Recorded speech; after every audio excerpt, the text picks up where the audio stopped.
सभी भक्तों को राधे राधे। जय पिताजी की। जैसे कि मैंने वीडियो अपलोड किए थे अभी की, बताया था कि कैसे पिताजी ने मार्गदर्शन किया कि मुझे दीक्षा जो है लेनी चाहिए। ऐसे ही जो है मैंने महादेव बाबू को ही बोला कि मैं दीक्षा जो है किन से लूं, कहाँ से लूं, कुछ दर्शन जो है मुझे मार्गदर्शन करो। नीरू बाबू को भी मैंने ये बात बोली। तो बाबू की कृपा से जो है मुझे 2 मार्गदर्शन प्राप्त हुए, बाबू ने दिए।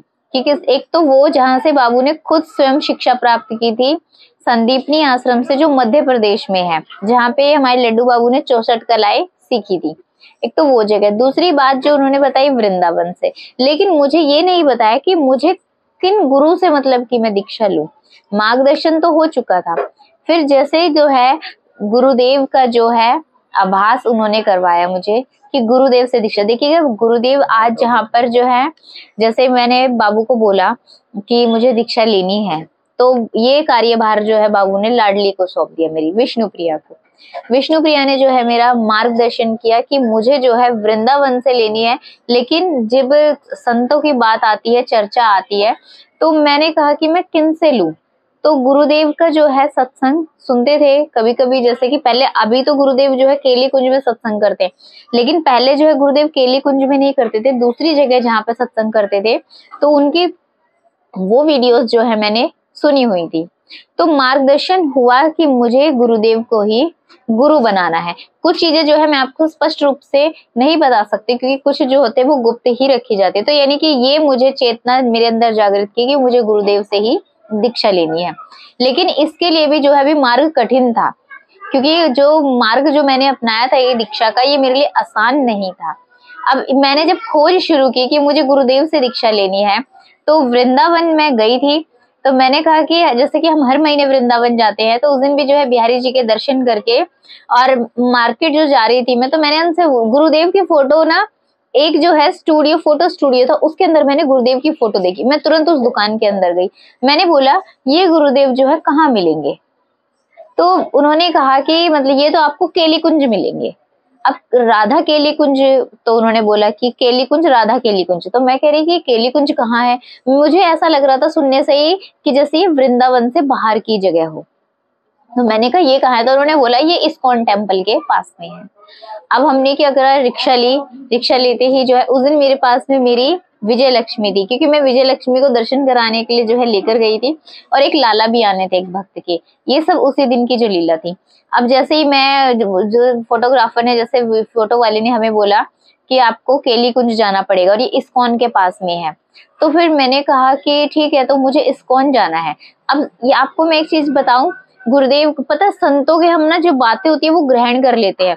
गुरुदेव का जो नाम था, वो मैंने पूछा इनका नाम क्या है, इनको किस नाम से जाना जाता है, तो उन्होंने नाम बताया गुरुदेव का। मैं गुरुदेव का नाम नहीं लेती हूँ, कभी बहुत ऐसी स्थिति हो जाए कि मुझे गुरुदेव का नाम लेना पड़ जाए तब मैं लेती, नहीं तो अन्यथा मैं गुरु जी का नाम नहीं लेती हूँ। मैं गुरु महाराज ही या गुरुदेव भगवान ही बोलती हूँ। अब अपने गुरु का नाम हमें लेना भी नहीं चाहिए। तो जैसे ही मतलब कि बताया उन्होंने, तो मैंने क्या करा, इस्कॉन के लिए रिक्शा ले लिया। अब इस्कॉन टेम्पल उतर गई, वहां जाने के बाद मैं गुरु जी का नाम लिए जा रही हूँ। उस समय पे कुछ आभास नहीं, कुछ ज्ञान नहीं, तो मैं ना गुरुदेव का नाम लेकर बोल रही हूँ मुझे इन गुरु जी से मिलना है। तो फिर ना जब किसी भी रिक्शा वाले से पूछूं, वो कहे ऐसा तो कोई गुरुदेव, कोई संत है ही नहीं यहाँ पे वृंदावन में, आपको किसी ने भी बोला है, ये गलत बात बोली है। तो यानी कि वो मुझसे यही चीज बोले कि ऐसा तो कोई गुरुदेव है ही नहीं। जिस भी रिक्शा वाले से पूछूं कि गुरुदेव, मैं केली कुंज का नाम नहीं ले रही हूँ, मैं यही बोल रही हूँ कि मुझे इन गुरुजी से मिलना। गुरुदेव का नाम लेती हूँ, मैं मना कर देते हैं कि नहीं ऐसा तो कोई भी गुरुजी। उसके बाद में एक रिक्शा पे एक साधु थे, साधु की ड्रेस पहनी हुई उन्होंने पूरी, और ना मेरी विजय लक्ष्मी मेरी गोदी में थी। और जैसे वो बाबू जो मतलब कि एक हमारे एक और थे, वो हमने एक लड्डू लिए थे एक भक्त के लिए भी, वो भी हमारे पास ही थे। तो उन गुरुदेव से जो हमें मिले थे साधु बाबा से, वो रिक्शा पे बैठे हुए थे, रिक्शा चला नहीं रहे थे, रिक्शा खड़ी हुई आके। और वो बाबा से मैंने बोला कि मुझे ना गुरुदेव से मिलना है। तो उन्होंने बोला, गुरु जी का जैसे ही मैंने नाम लिया, तो फिर उन्होंने पता है क्या बोला, ये तो आपको ना परिक्रमा मार्ग पे मिलेंगे।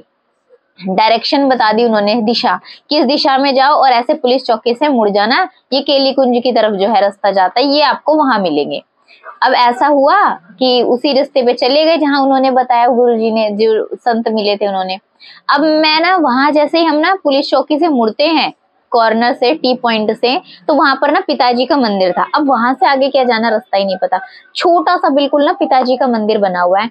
पिताजी के सामने हाथ जोड़ के खड़ी हो गई, पिताजी अब यहाँ से आगे कैसे जाना है, इसका मार्गदर्शन कर दो, कुछ नहीं पता चल रहा, कोई बता भी नहीं रहा है कि ये जो संत है ये कहाँ मिलेंगे। मतलब कि एक ना साधु चलते हुए फिर आए, वही भगवा ड्रेस में पहले आए मिले थे मुझे, फिर एक दूसरे आए, वो नहीं थे जो मुझे पहले मिले थे, एक दूसरे बाबा आए, चलते हुए आ रहे हैं, हमारी तरफ ही आ रहे हैं चलते हुए। मैं पिताजी के मंदिर के सामने खड़ी हूँ, हाथ जोड़ के बोल रही हूँ मैं, और ना उनसे पूछा गुरुदेव महाराज जी के, उन्होंने बोला मैं वहीं चल रहा हूँ, चलो आपको छोड़ देता हूँ वहीं पे। ये बात मतलब उन्होंने हमसे कहा, हमने बहुत ज्यादा खुश हो गए कि मतलब जब तक समस्या बनी हुई थी कि मैं कैसे ढूंढूं, ये तो स्वयं हाथ पकड़ के ले जा रहे हैं कि चलो हम छोड़ देते हैं। वो हमारे साथ चलते गए। आप यकीन नहीं मानोगे, बाबा हमसे आगे आगे चल रहे, वो हम उनके पीछे चल रहे हैं, और उन्होंने जो है बिल्कुल गुरुदेव के आश्रम तक हमको छोड़ दिया। हमें नहीं पता फिर बाबा जो है कहाँ गए, किधर गए, हमें कुछ नहीं पता। अब वहां जब हम पहुंचे तो हमने कहा कि गुरुदेव से मिलना, तो उन्होंने बोला इनका अंदर है, केली कुंज जो है रास्ता अंदर है। तो जैसे ही जो है अंदर की तरफ गई तो मैंने कहा कि मुझे गुरुजी से मिलना है। तो उन्होंने कहा गुरुजी से मिलना है, कह रहे वो तो नहीं मिल सकते हैं, वो तो जो है आपको रात्रि में ही मतलब कि दर्शन हो सकते हैं गुरुदेव के, जब गुरुजी सत्संग करते हैं सुबह 4 बजे आपको आना पड़ेगा। तो मैं कह रही गुरुदेव के दर्शन कैसे? उन्होंने बोला सत्संग हो रहा है, आपको फोन जो है ना अपना स्विच ऑफ करके अंदर जाना पड़ेगा, क्योंकि जो है सत्संग का जो कीर्तन का समय है, तो आप ना फोन नहीं उठा सकते हो, ना किसी से आपकी बात हो सकती है। तो इस तरीके से जो है फिर गुरुजी के जो है संकीर्तन जो करते हैं वहां पे भक्त लोग जो करते हैं उसको सुना। उस समय पे इतनी भीड़ नहीं होती थी कि आप आसानी से जा सकते हो, आसानी से कीर्तन सुन ली, कोई भीड़ नहीं, कुछ नहीं, ज्यादा लोग जानते भी नहीं थे गुरुदेव को इतना अच्छे तरीके से। तो यानी कि बहुत अच्छे से सुना भी, और फिर गुरुदेव के दर्शन भी प्राप्त हुए। मतलब कि जब उन्होंने मुझे समय बताया कि आपको गुरुदेव भगवान जो इस समय पर मिलेंगे, आप जो दर्शन कर सकते हो, दर्शन प्राप्त हो जाएंगे आपको, तो मुझे बहुत प्रसन्नता हुई। और गुरुदेव के दर्शन भी जब जब चाहा है मैंने गुरुदेव के दर्शन प्राप्त हो, तब तब मेरे दिल ने, आज मैंने सुबह पिताजी को कहा पिताजी आज गुरुजी के दर्शन प्राप्त हो जाए, तो गुरुजी की एक झलक ही सही मेरी आंखों के सामने समक्ष रूप से गुरुदेव भगवान के बिल्कुल दर्शन हुए, करीब से, हमेशा पास से। इतनी मतलब की कृपा है पिताजी की, और गुरुदेव भगवान का इतना आशीर्वाद प्राप्त हुआ कि जब मैं गई वहां पर, जब उन्होंने बताया कि इस समय गुरुदेव मिलेंगे, बात की मतलब कि गुरुदेव से कि दीक्षा की इच्छा जताई। लेकिन दीक्षा जो है वो पहले ना ये देखते हैं कि हम जो है दीक्षा ले सकते हैं या नहीं ले सकते हैं। कैसे? हमें कुछ नियम बताए जाते हैं कि आपको ये नियम पूरे करने हैं। आपको दीक्षा बनने के लिए पहले पता है अपने आप के शरीर से लोहा तपता है ना, वैसे हमें भी अपने शरीर को तपाना पड़ता है।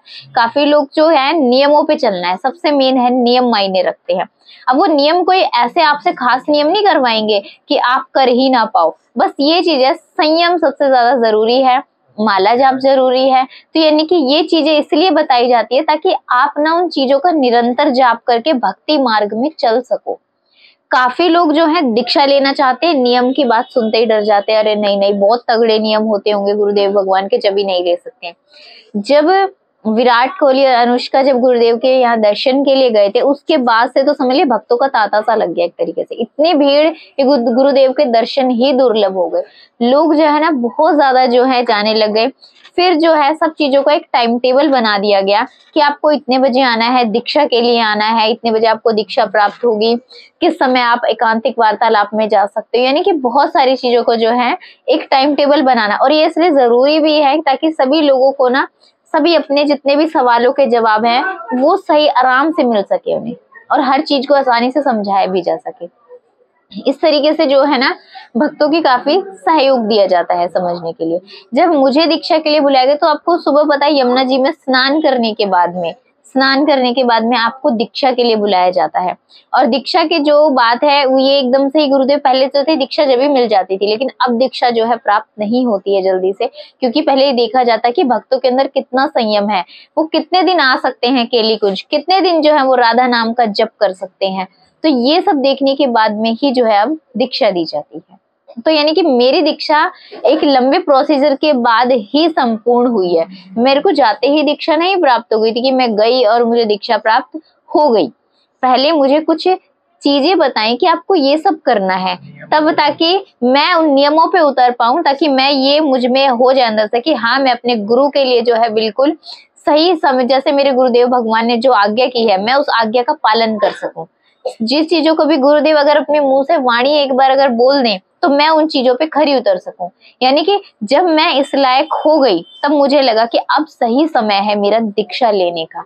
क्योंकि देखिएगा, आप दीक्षा के लिए गुरु अनेकों बना सकते हो, लेकिन एक अच्छा शिष्य बनने के लिए आपको बहुत अधिक मेहनत करनी पड़ती है। गुरुदेव का चुनाव तो हम कर लेंगे कि हाँ आज ये गुरुदेव ज्यादा मशहूर हो रहे तो हमें इनसे दीक्षा लेनी है। कुछ कुछ भक्त ऐसे होते कि नहीं, हमें वेट नहीं कर सकते, हमें तो बस दीक्षा लेनी है।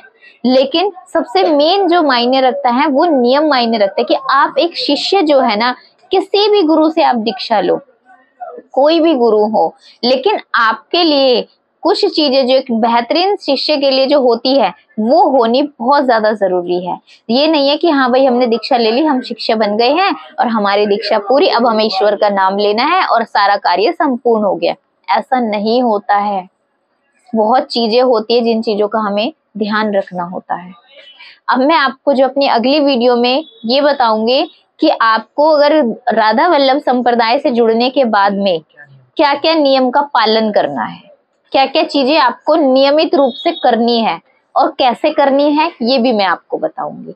जितने मेरे से कोशिश होगी मैं उतनी आप लोगों की हेल्प करने की कोशिश करूंगी। और ये वीडियो बनाने का माध्यम ये है, कुछ लोग ऐसे भी हैं जो कहते हैं कि हम केली कुंज तक नहीं पहुंच सकते हैं, ग्रस्त महिलाएं हैं जिनका बहुत फोन आता है हमारे पास में, कहती हैं कि हमारी मदद कीजिए, हम वहां नहीं जा सकते हैं, परिवार जो है सहमत नहीं है। मैं आपकी परेशानी समझ सकती हूँ, इसलिए वीडियो आप लोगों के लिए भी बना रही हूँ मैं। वरना सोचिए, जो काम गुरुदेव वहां से कर रहे हैं तो मुझे करने की जरूरत क्यों है। मैं इसलिए नहीं कर रही हूँ कि सिर्फ मुझे कुछ व्यूज मिल जाएंगे तो मैं इसलिए बता रही हूँ, नहीं, ये उन लोगों के लिए है जो केली कुंज नहीं पहुंच सकते हैं और उनका मार्गदर्शन करने के लिए एक मेरी छोटी सी कोशिश है बस। वरना मैं कुछ नहीं हूँ। जो केली कुंज में जितने भी सखी और जो गुरुदेव के शिष्य जो कार्य कर रहे हैं उनको तो कोटि कोटि प्रणाम है, क्योंकि उनके तो हम तिनके मात्र के धूल नहीं हूं मैं बिल्कुल भी। तो यानी कि मेरी बस उन्हीं के लिए कोशिश है, और मेरी ये कोशिश अगर मुझे करनी पड़ी तो मैं और कोशिश करूंगी कि आप लोगों का कुछ भी सहयोग करना चाहूँ वो मैं कर पाऊँ। सभी को राधे राधे, जय पिताजी की।